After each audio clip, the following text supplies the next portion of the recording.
अस्सलाम वालेकुम जी, आप सबका दिल की बातें चैनल पे वेलकम हो जी। आज मैं आपको यहाँ पे अपने दिल की बात बताने जा रहा हूँ कि जो मेरे साथ ज़िंदगी में हादसात आए, ये मुश्किलात आई। दरअसल हादसात और मुश्किलात तो काफ़ी आई, लेकिन मैं आपको अपनी मोहब्बत की दास्तान सुनाने जा रहा हूँ।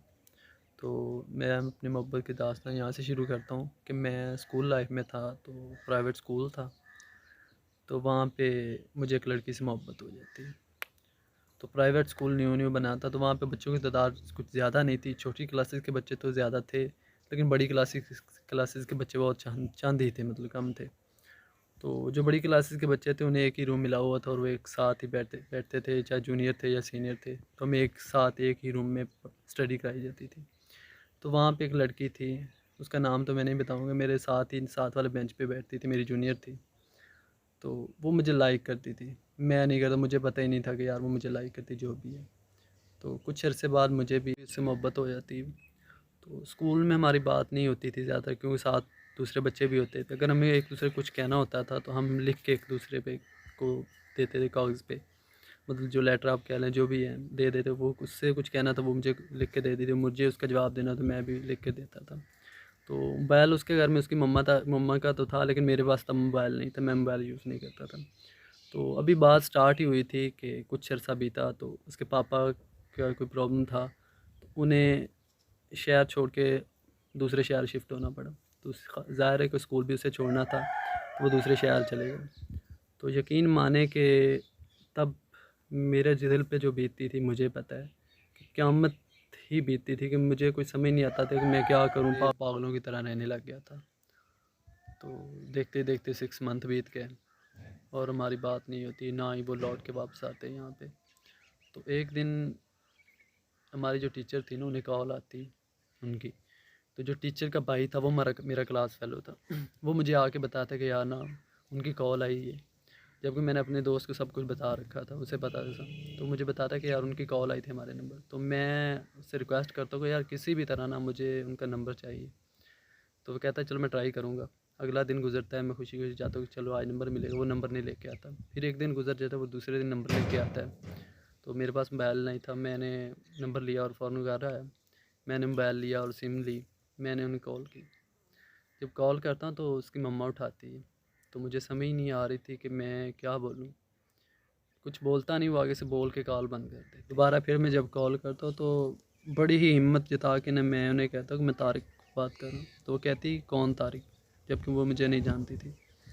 तो मैं कहता पुराना थाने से। तो कहती पुराना थाने से कौन तारिक। तो फिर मुझसे कुछ बोला नहीं जा रहा, मैं कुछ समझ नहीं आ रहा बोलूँ क्या कुछ ना बोलूँ, मैं कॉल बंद कर देता हूँ। तो वो पास ही बैठी होती, वो मेरा नाम सुन लेती, तो उसे पता चल जाता कि तारिक ही है। तो शाम को हो जाती, शाम को उसकी मिस कॉल आती, मैं कॉल नहीं करता डर डर के मारे कि उसकी मम्मा ही होगी। अगले दिन फिर मिस कॉल आती, मैं बैक कॉल करता हूँ तो आगे से वो उठाती।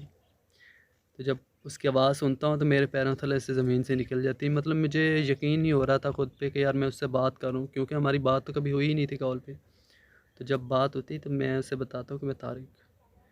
तो वो जो जान जाती कि तारिक है, लेकिन बस बात 5 मिनट कुछ सेकंड बात होती, तो बस बात पता नहीं क्या होती, मुझे समझ नहीं आ रही। कितनी देर कॉल भी चलती तो मुझसे और दूसरे दिन फिर उसकी कॉल आती, तो मैं उसे रिक्वेस्ट करता हूँ कि यार प्लीज़ वापस आ जाओ, मैं नहीं रह सकता, कि मैंने 6 मंथ भी गुजारे हैं, तो मुझे पता है कि मैं किस अजियत से गुजरा हूँ और किस मुश्किलात में हूँ, और मुझसे नहीं रहा जाता। प्लीज़ लौट के आ जाओ, मुझे तुमसे बात करनी, मुझे तुमने देखना है। तो कहती है कि पापा का मसला अभी सॉल्व ही नहीं हुआ, तो अभी हम वापस नहीं आ सकते। तो फिर उसकी कॉल नहीं आती, काफ़ी दिन बीत जाते, फिर एक दो दफ़ा बात होती, फिर टाइम, मतलब काफ़ी अर्से बाद इसी तरह बात चलती रहती। लेकिन 2-4 मंथ गुजरते हैं तो उनका मसला सॉल्व होता है और फिर वो वापस आ जाते हैं। और फिर वो वापस स्कूल भी आ जाते हैं। जब स्कूल आते हैं तो बात तो हमारी होती है कॉल पे। तो तब मुझे लगा कि यार शुक्र है खुदा का वो लौट आई है, मतलब फिर डेली रेगुलर बात भी होती है, हम स्कूल जाते हैं तो स्कूल में भी बात हो जाती थी। तो मैं खुश रहने लगा। जो मैंने अपने दिन अजीज़ से गुजारे थे ना, तो मैं उन्हें भूल चुका था कि यार वो मुझे मिल गई। लेकिन मुझे नहीं था कि अब आगे क्या होने वाला। तब इतने हसीन दिन गुजरने लगे कि मैं जब स्कूल से आता था ना, तो अगले दिन जाने की खुशी होती कि यार मैंने फिर सुबह जाना है, उससे देखना है, उससे बात हो जाएगी। तो मैं अक्सर अपनी किताबें भूल जाता था, ये नहीं कि सारी किताब, चंद किताबें भूल जाता था। और जब स्कूल जाता था मुझे पता चले मैं तो इतनी जल्दी में अपनी किताब ही घर भूल आया हूँ। तो वहाँ पे उससे बात होती है। तो जब स्कूल से छुट्टी होती थी ना, तो ऐसे लगता था जैसे सब कुछ यहीं पे छोड़ के जा रहा हूँ, मतलब सब कुछ यहीं पे रह गया, पता नहीं घर खाली सा होके जा रहा हूँ। तो सुबह सुबह जब जल्दी से आ जाना, तैयार होके आना कि यार जाऊँगा, सुबह सुबह से देखूँगा। तो काफ़ी अर्सा ऐसे चलता रहता है। फिर स्कूल में टीचर वगैरह को पता चल जाता है, मेरी स्कूल से छुट्टी करवा दी जाती है इसी मसले में से कि यार ये लड़की को तंग करे, जो भी है, स्कूल से छुट्टी हो जाती है। तो मैं सर से रिक्वेस्ट करता हूँ प्लीज़ आइंदा मैं ऐसा कुछ भी नहीं करूँगा, मैंने सर को सिफारिश वगैरह लगा के दोबारा फिर आ जाता हूँ। तो उनके घर भी पता चल जाता है स्कूल से, मतलब उसकी छुट्टी हो जाती है। काफ़ी अर्सा इस तरह चलता रहता है। तो फिर मैं स्कूल नहीं जाता उसके बाद, और फिर मैं उसकी मम्मा से रब्ता करता हूँ, उनसे रिक्वेस्ट करता हूँ कि माँ जी मैं इनके बगैर नहीं रह सकता, तो मैं इनसे शादी करना चाहता हूँ और मैं अपने घर वालों को आपके घर भेजना चाहता हूँ कि मैं शादी करूँगा इनसे। तो उसकी मम्मा आगे से कहती है कि ये पॉसिबल नहीं है, कि उनके पापा जो सख्त मिजाज के हैं तो वो कभी भी नहीं मानेंगे, ऐसा कभी नहीं हो सकता। तो मैं कहता हूँ कि मैं दुनिया की हर कोशिश करूँगा, जो भी है ना सब कुछ करने के लिए तैयार हूँ, बस आप उन्हें किसी भी तरह राज़ी करें। तो वो आगे से कहती कि चलो मुश्किल है, नामुमकिन तो नहीं, लेकिन मैं पीरों फ़कीरों में, यहाँ पे गांव में ना पीरों फ़कीरों को काफ़ी माना जाता है।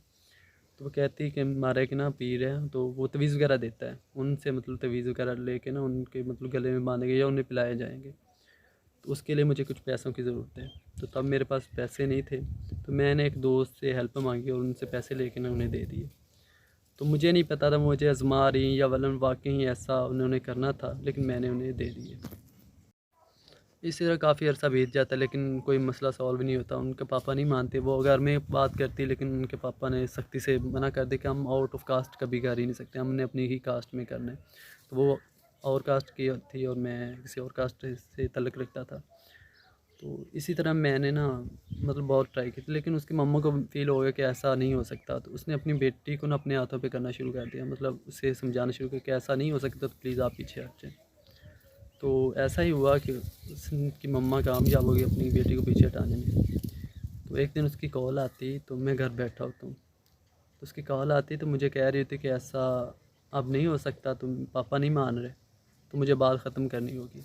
तो मैं आगे से रो रहा होता हूँ, चीख रहा होता हूँ, कुरला रहा, तो मैं काफ़ी चीख ऊँचा ऊँचा रो रहा हूँ कि यार प्लीज़ ऐसा ना करो, मैं तुम्हारे बगैर नहीं रह सकता, ऐसा नामुमकिन है, ऐसा हो ही नहीं सकता।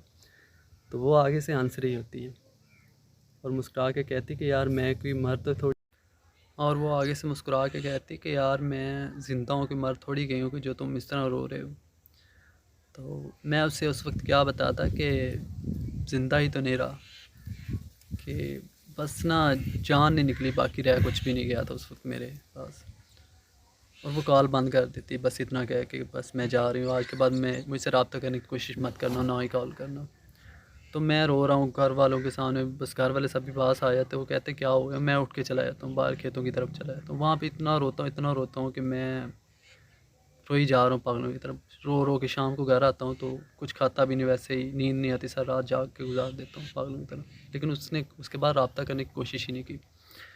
और काफ़ी दिन बीत जाते हैं और एक शख्स आता है, जैसे कि मानो फरिश्ता बन के एंट्री करता है।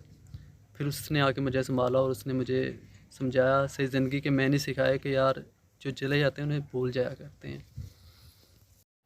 और उस शख्स का कभी मैं एहसान नहीं उतार सकता कि जिस दलदल में मैं फंसा हुआ था ना, वहाँ से आके उसने मुझे निकाला। सो प्लीज़ आप सबसे रिक्वेस्ट यही है कि मोहब्बत तो इंसान किसी न किसी से हो ही जाती है। ज़रूरी नहीं किसी एक लड़की से मोहब्बत हो, मोहब्बत किसी से भी की जाती है। मोहब्बत भाई बहन से की जा सकती है, घर वालों से किसी से भी की जाती है, माँ बाप से की जाती है, किसी इंसान जानवर से कर ले, परिंदे से कर ले। सो प्लीज़ कोशिश करें कि किसी लड़की से मोहब्बत ना हो, क्योंकि जब मोहब्बत लड़की से होती है ना, तो इंसान तबाह हो जाता, बर्बाद हो जाता है, कुछ भी नहीं बचता।